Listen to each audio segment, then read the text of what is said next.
Welcome সবাইকে আমাদের mental অ্যাবিলিটির ক্লাসে। আজকে আমরা মেন্টাল অ্যাবিলিটির রিফ্লেকশন বেসমেন্টের কোশ্চেনের প্যাটার্ন এবং তার সলিউশনের প্যাটার্নটা দেখার চেষ্টা করব। তাহলে চলেন আমরা কথা না বাড়ায় আমাদের কোশ্চেনের প্যাটার্নটা একটু দেখার চেষ্টা করি। চলে আসি প্রথম কোশ্চেনে। অনেক বড় একটা ঘড়ি টড়ি দেখা যাচ্ছে, দেয়াল ঘড়ি। বোঝাই যাচ্ছে যে এটা হচ্ছে আমাদের একটা কেমন ঘড়ি, অ্যানালগ ঘড়ি, তাই না?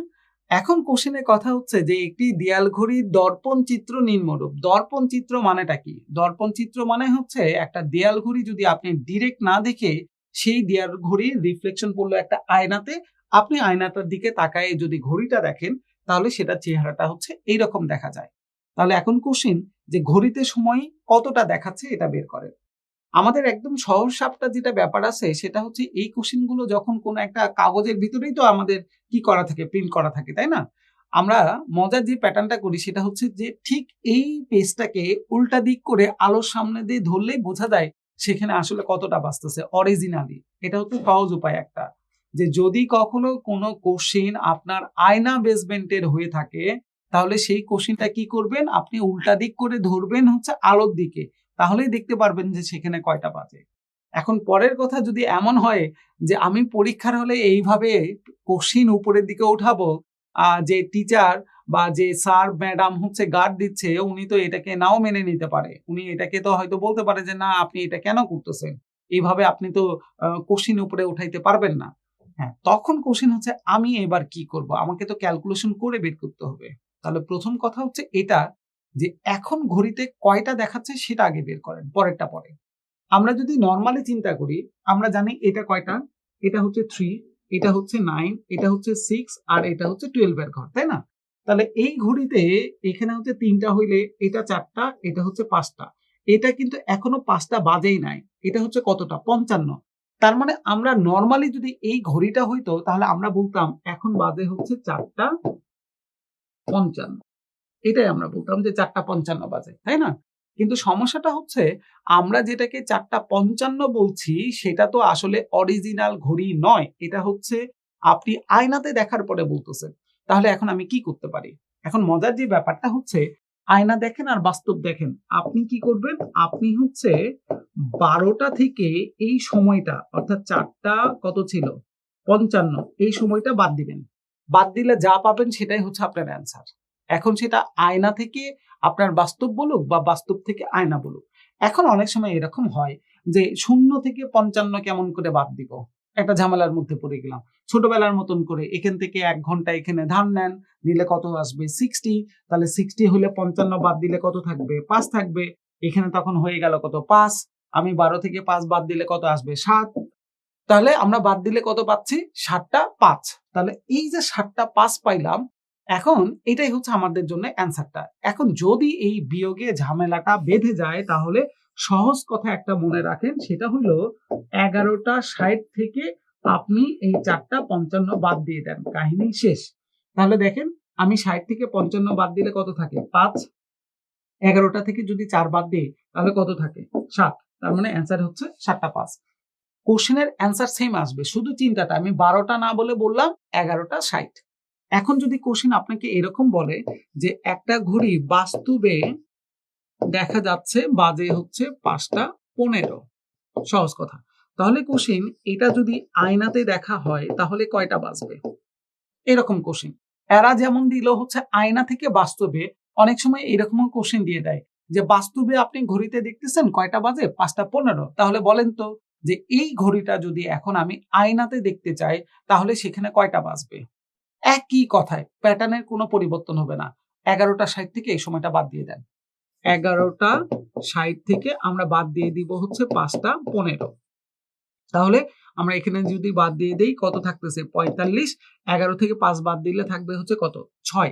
তার মানে সহজ কথা, বাস্তবে যদি 5:15 দেখায় তাহলে সেটা আয়নাতে দেখাবে 6:45। উল্টা কথাও বলতে পারেন যে বাস্তবে যদি 6:45 দেখায় তাহলে আয়নাতে কতটা দেখাবে? 5:15। তার মানে আপনার বাস্তব থেকে আয়না বলুক বা আয়না থেকে বাস্তব বলুক, যাই বলুক, আপনি শুধু একটা জিনিস মনে রাখবেন, সেটা হলো 12টা থেকে বিয়োগ বা 12টাকে আপনি এইভাবে চিন্তা করতে পারেন 11টা 60 বিয়োগের সুবিধার জন্য, অন্য কোনো ব্যাপার নয় এখানে। ওকে, তাহলে আমরা পেয়ে গেছি মনে হয় আমাদের অ্যান্সার, যে আমাদের এখানে দেখাচ্ছিল কতটা 4:55, 4:55 বাদ দিলাম, অ্যান্সার চলে আসলো 7:05। দেখে নিই আদৌ কি সেটা অ্যান্সার অপশনের মধ্যে আছে কিনা। ইয়েস, এই সেই ক নাম্বার অ্যান্সার হচ্ছে 7:05। তাহলে আশা করি আপনারা ঘড়ির যে ব্যাপারটা ছিল আয়নাতে দেখলে কেমন আসবে আর বাস্তবে দেখলে কয়টা বাজবে, এই ব্যাপারগুলো আপনারা বুঝে গেলেন। শুধু একটাই মনে রাখতে হচ্ছে 11:60। ছেড়ে দিচ্ছি এই কোশ্চেনটি, চলে আসি পরের কোশ্চেনে। কোশ্চেনের কথাতে কি ছিল আমরা একটু দেখার চেষ্টা করি। তারা বলল একজন গাড়ি চালক তার গাড়ির ব্যাক ভিউ মিররে এইরকম একটা শব্দ দেখলেন বিপরীত দিক থেকে আসা গাড়িটি তাহলে কেমন ছিল। সেটা কি একটা ওয়াগন ছিল, একটা ভ্যান ছিল, একটা অ্যাম্বুলেন্স ছিল, নাকি একটা টয়োটা ছিল। আমরা সাধারণত এটা মনে হয় সবাই জানি যে অ্যাম্বুলেন্স এই জায়গাটায় আমাদের ডেফিনেটলি কথাটা আমাদের কিভাবে লেখা থাকে, একটা অ্যাম্বুলেন্সের একদম সামনে কথাটা কিন্তু ঠিক উল্টানো অবস্থায় থাকে। দেখেন এখানেও কিন্তু তাই দেখা যাচ্ছে, উল্টানো না, AMBULANCE অ্যাম্বুলেন্স, ঠিক উল্টা দিক করে থাকতেছে। তার মানে উল্টা দিক করে লেখাটা থাকে হচ্ছে কোথায়, থাকে হচ্ছে অ্যাম্বুলেন্সে। তার মানে আমরা বুঝে গেলাম এতটুকু থেকে যে ডেফিনেটলি তাহলে অ্যান্সার হচ্ছে আমাদের অ্যাম্বুলেন্স। দেখে নেই আদৌ কি সেটা আমাদের অ্যান্সার হচ্ছে কিনা। ইয়েস, এই সেই অ্যান্সার হচ্ছে আমাদের গ নাম্বারটা। কিন্তু এখানে অনেকগুলো কথা আছে। সেটা হলো যে এই রিফ্লেকশন সাধারণত দুইটা জায়গায় আসে, মানে পরীক্ষাতে আসা কোশ্চেনগুলো সাধারণত দুইটা জায়গার উপরে ভিত্তি করে করা হয়। একটা হচ্ছে আয়না এবং আরেকটা হচ্ছে পানি। আমরা একটা একটা করে দুইটা পার্ট একটু চেক করার চেষ্টা করব। চলেন প্রথমে আগে দেখে নিই আয়না রিফ্লেকশনের ঘটনাগুলো কেমন হয়। আয়নাতে রিফ্লেকশন হয় হচ্ছে ডানে বামে, এটা হচ্ছে প্রথম কথা। আয়নার রিফ্লেকশন হয় কোন দিকে, মাথায় রাখবো আয়নার রিফ্লেকশন আসবে হচ্ছে আপনার ডানে বামে। এখন কোশ্চেন হচ্ছে কেমন ডানে বামে, সেটা হচ্ছে দেখার বিষয়। যেমন আমি যদি বি এটাকে আয়নাতে দেখি তাহলে মজার ব্যাপার, এই বিটাকে আয়নাতে দেখলে দেখা যাবে এইভাবে। ওকে, তার মানে এটা রিফ্লেকশন কোন দিকে হচ্ছে, ডানে বামে চলে আসতেছে। তাহলে এটা মাথায় রাখবো, আয়নার রিফ্লেকশন হয় ডানে বামে। এখন কিছু কিছু ডেফিনেটলি ক্যাপিটাল লেটারের ইংলিশ অ্যালফাবেট আছে, যে অ্যালফাবেট গুলো বাস্তবে দেখলেও যেমন দেখায় আয়নাতে দেখলেও সেই রকমই দেখায়। এইরকম অ্যালফাবেট গুলো কি কি হইতে পারে একটু খেয়াল করার চেষ্টা করি। MOTUVAIWHY,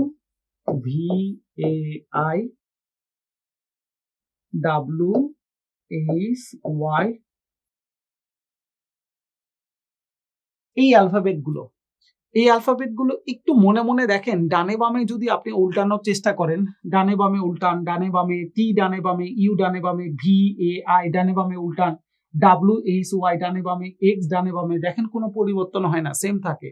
এটা মনে রাখার জন্য আমরা মজা করে অনেক সময় এইভাবে বলি মোটু ভাই হোয়াই এক্স, মোটু ভাই হোয়াই এক্স। দেখেন এই অ্যালফাবেট গুলো ক্যাপিটাল লেটারের, এটা বাস্তবেও যেমন আপনি যদি এটাকে আয়নাতে দেখেন একই রকম আসবে, কোনো পরিবর্তন আসবে না।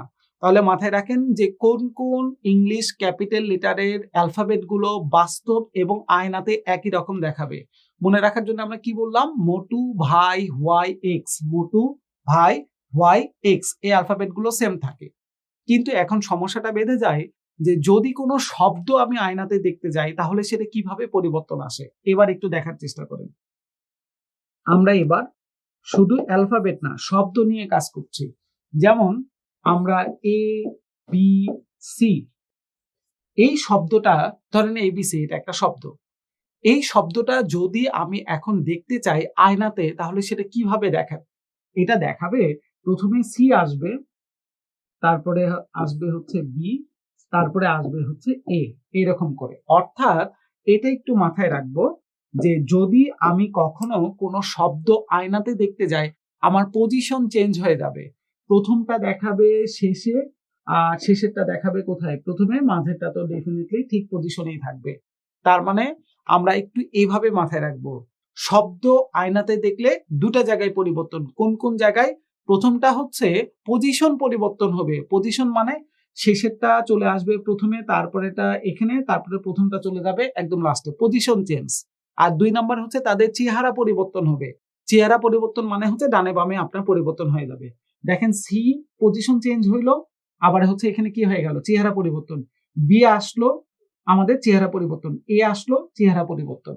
ওকে, তাহলে দেখেন এই যে অ্যাম্বুলেন্স কথাটা আমরা দেখছিলাম সেটা কেমন ছিল, AMBULANCE, এম সি ই, তাই তো ছিল, দেখেন AMBULANCE। এখন এই অ্যাম্বুলেন্সটাকে যদি আপনি দেখতে চান কোথায়, আপনি যদি এখন দেখতে চান আয়নাতে, তাহলে দেখেন কেমন আসবে। প্রথমে আসবে ই, ডানে বামে পরিবর্তন হয়ে যাবে, তারপরে আসবে সি, ডানে বামে পরিবর্তন, তারপরে এন, ডানে বামে পরিবর্তন, তারপরে আসবে এ, ডানে বামে পরিবর্তন করলে এরকমই হয়, এল আসবে, তারপরে ইউ আসলো, এরপরে আসবে হচ্ছে বি, ডানে বামে পরিবর্তন, এম ডানে বামে পরিবর্তন করলে একই রকম থাকে, এই ডানে বামে পরিবর্তন করলে এরকমই থাকে। তাহলে দেখেন এই চেহারাটাই মনে হয় এখানে দেখা যাচ্ছে, AMBULANCE, দেখেন এটাই কিন্তু দেখা যাচ্ছে। তাহলে আমরা আয়নার ব্যাপারটা বুঝে গেলাম যে আয়নাতে পরিবর্তন হয় কোন দিকে, ডানে বামে পরিবর্তন হয়। শব্দ যদি আয়নাতে দেখা যায় দুইটা জায়গায় পরিবর্তন হয়, প্রথমে হচ্ছে পজিশন, শেষেরটা সামনে চলে আসে, সামনেরটা হচ্ছে শেষের দিকে চলে যাবে, পজিশন চেঞ্জ হবে। আর 2 নাম্বার হচ্ছে চেহারা কোন দিকে, ডানে বামে পরিবর্তন। কিন্তু এখন কথা হচ্ছে যদি সেই পরিবর্তনটা আয়নাতে না হয়ে পানিতে হয় তাহলে কেমন হবে সেটাও একটু দেখার বিষয়। চলেন আমরা একটু দেখার চেষ্টা করি। পানিতে পরিবর্তন হবে কোন দিকে সেটা একটু আমরা প্রথমে বোঝার চেষ্টা করি। পানির পরিবর্তন হয় কিন্তু উপরে নিচে, এটা একটু মাথায় রাখবো। আয়নার পরিবর্তন ছিল ডানে বামে, আর পানির পরিবর্তন হবে হচ্ছে আপনার কোন দিকে, উপরে নিচে পরিবর্তন হয়ে যাবে। কেমন, যেমন এ, এটা যদি আপনি এখন পানিতে দেখতে যান তাহলে এ দেখবেন হচ্ছে ঠিক এইভাবে, এটার পরিবর্তন হয় উপর থেকে নিচে। আয়না হচ্ছে ডানে বামে, আর পানিতে আপনার পরিবর্তন আসবে উপর থেকে নিচে এভাবে। এটাকে দেখলে এইভাবে হচ্ছে আমরা দেখতে পারবো। এখন সেই একই রকম কথা যে যদি আপনি কোনো অ্যালফাবেট বা ইংলিশ অ্যালফাবেটের কোন কোন অ্যালফাবেট গুলো আপনি পাবেন যেগুলো বাস্তব, এবং আপনি যদি কখনো পানিতে দেখতে যান তাহলে একই রকম দেখাবে, সেই অ্যালফাবেট গুলো আমরা একটু দেখার চেষ্টা করি। সেই অ্যালফাবেট গুলো হচ্ছে এরকম।